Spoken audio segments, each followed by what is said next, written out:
Alejandro Macías, médico internista, infectólogo, excomisionado de influenza en México e integrante del Sistema Nacional de Investigadores. Gracias por estar con nosotros, doctor, bienvenido. Hola, Yoli, buenas tardes, gusto de estar con tu auditorio. Pues se comparte este documento del semáforo epidemiológico. ¿Qué conclusiones podemos tomar? Sí, mira, el cambio es, digamos que sustancial en la medida en que ahora se supone que los casos de hospitalización y muerte no tendrán la misma proporción, toda vez que la gente de más alto riesgo ya está vacunada. Yo creo que no se puede descartar todavía un colapso inclusive de algunos hospitales, de algunas instituciones.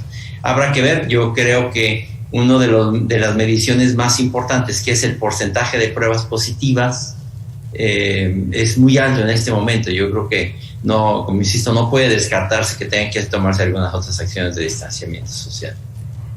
Pero es interesante que cambia de color, pero no precisan más allá de los colores y el porcentaje de movilidad que pueden tener, por ejemplo, al interior de centros comerciales, este tipo de actividades que, si bien dicen las autoridades, no hay un cierre total de actividades, seguramente habrá ajustes conforme van pasando los días.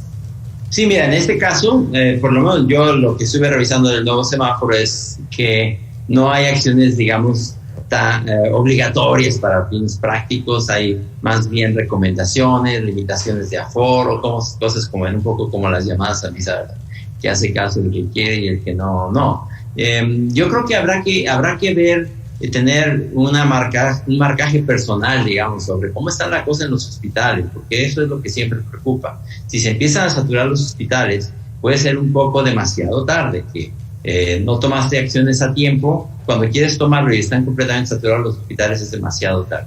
Yo creo que cosas como tener el centro que existía, el centro Banamex, que ya no está, va a pegar duro, porque eso puede saturar los hospitales. Yo creo que de alguna manera deberían de implementarse hospitales como esos o centros como esos para manejar pacientes de baja complejidad, que no vayan a ir a saturar los hospitales donde se ven los pacientes con insuficiencia respiratoria grave.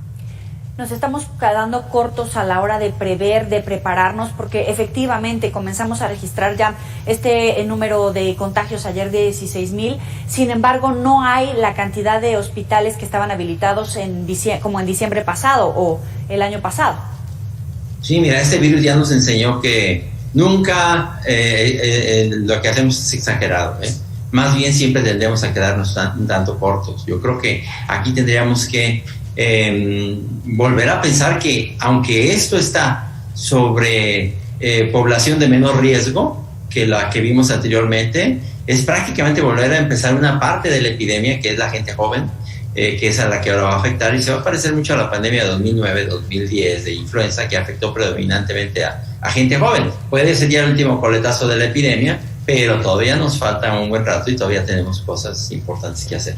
Me llama la atención, doctor, que usted diga que parece como llamadas a misa, y en efecto, nos quedan muchas dudas como ciudadanos. Si observamos el documento que comparte el gobierno federal respecto a cuáles son las acciones que se deben de ajustar de acuerdo al color del semáforo, por ejemplo, dice aforo espacios en color naranja entre 30 y 50% y en rojo menos 30%.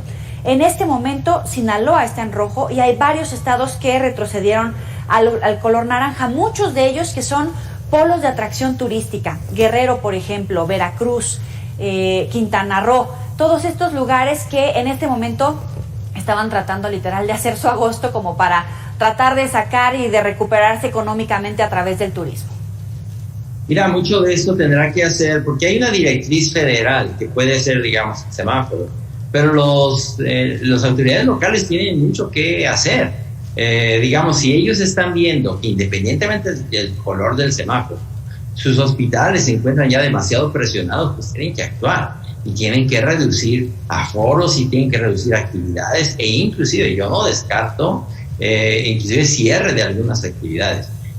Algunas, por desgracia, que no se está estipulando cerrar, pero servicios religiosos o aglomeraciones, por ejemplo, en centros nocturnos, salones de fiestas, pues eso es lo primero que se tiene a donde se tienen que dirigir las acciones. Yo creo que eso no puede descartarse todavía.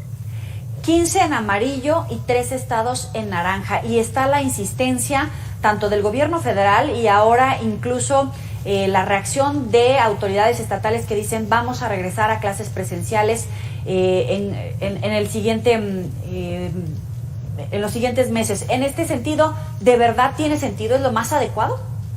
Mira, yo creo que eso sería por ahí del 1 de septiembre, finales de agosto o septiembre.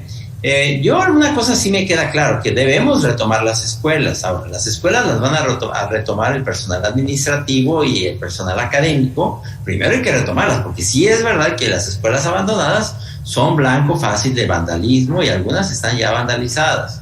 Entonces yo creo que el personal ya debe volver, ¿verdad? Está vacunado en su mayoría y entonces ya muy paulatinamente, en un esquema híbrido, que vuelva el alumnado muy paulatinamente y con un aforo muy limitado, y ya tendremos información de cómo se encuentran las cosas, o sea, a principios de septiembre, que casi seguramente va a tener todavía esta parte de la epidemia activa. Finalmente, hay mucha expectativa sobre qué va a pasar en los Juegos Olímpicos porque sigue creciendo el número de contagios. Algunos dicen que es inminente la suspensión debido a la cantidad de contagios que pudiera desbordarse. ¿Cómo lo ves?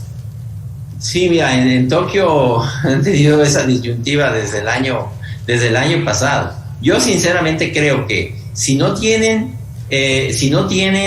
público y están haciendo prácticamente todos los días una vigilancia sobre los atletas, haciéndoles pruebas como pruebas de PCR prácticamente todos los días y antes de cada competencia, pues se pueden hacer, porque ahí el riesgo es, digamos, establecer una burbuja y lo pueden hacer, sobre todo si están haciéndolo sin público. Pero si un poquito que descuiden, van a tener seguramente algún brote entre los atletas. No lo han tenido, han detectado a tiempo. E insisto, si ellos hicieran prácticamente todos los días una prueba, como una prueba de PCR, pues pueden seguir adelante. Con eso nos quedamos. Gracias, doctor Alejandro Macías, para el auditorio de Mega Noticias. Hasta luego, Yoli, cuídate. Hasta luego. Vamos a hacer una pequeña pausa, volvemos.